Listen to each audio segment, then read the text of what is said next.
大家好，我哋係嚟自英皇書院同學會小學嘅學生。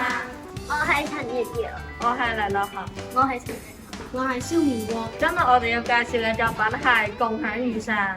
位於亞熱帶地區，夏季潮濕多雨，而且因為全球暖化而極端天氣等因素，香港落雨次數不斷上升。我哋返學個書包已經好重，未必日日都會帶遮，有時候又怕麻煩。但係如果每次落雨都買多一把遮，就會造成不必要嘅浪費。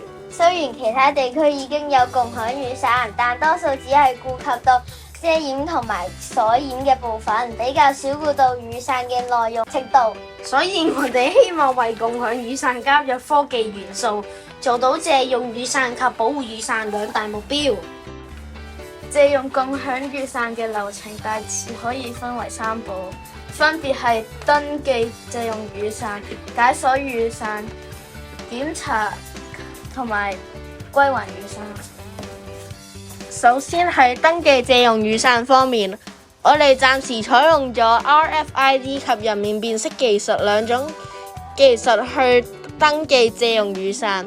如果用 RFID， 我哋就可以用學生證，一拍卡就可以得知到邊個同學需要借用雨傘。我而家就會示範借遮嘅功能。當系統成功登記用人資料後，系統就會解鎖指定號碼嘅雨傘俾同學提取。而因為其他傘都係處於上鎖嘅狀態，防止一個同學借用過多嘅雨傘。上鎖狀態嘅雨傘仲有一個功能，就係防止同學借到損壞咗嘅雨傘。當同學用完雨傘之後，只需要將雨傘上面嘅 APROTECT 俾鏡頭去 scan， 然後系統會要求你將雨傘打開並展示喺鏡頭面前，等鏡頭去檢查雨傘有冇損毀嘅情況。如果有冇，例如有冇出現穿窿、彎曲等情況。如果冇任何損壞嘅情況，同學就可以交還雨傘。但如果有損壞，系統就會記錄。當同學歸還雨傘之後，通知學校去更換雨傘。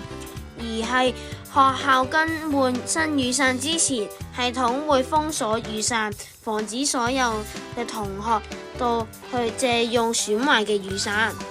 共享雨傘同共享單車一樣，除咗擔心雨傘有冇俾人用壞，其次就係衛生問題。呢個係 UV 消毒同埋通風系統。裝置 UV 燈用作消毒，以抽氣風扇保持空氣流通，加快雨傘變乾。又或者下方嘅儲水盤會加水嘅指示器，當積水喺一定嘅水量後，就會提示要清理積水，防止蚊蟲積生。假設我哋學校有1000個學生，如果每人每年都買多一把遮，就已經生產多過1000件垃圾。透過共享雨傘，估計每年可減少製造垃圾嘅數量。除此之外，共享雨傘減少咗對新雨傘嘅生產需求，從而降低製作過程中嘅能源消耗。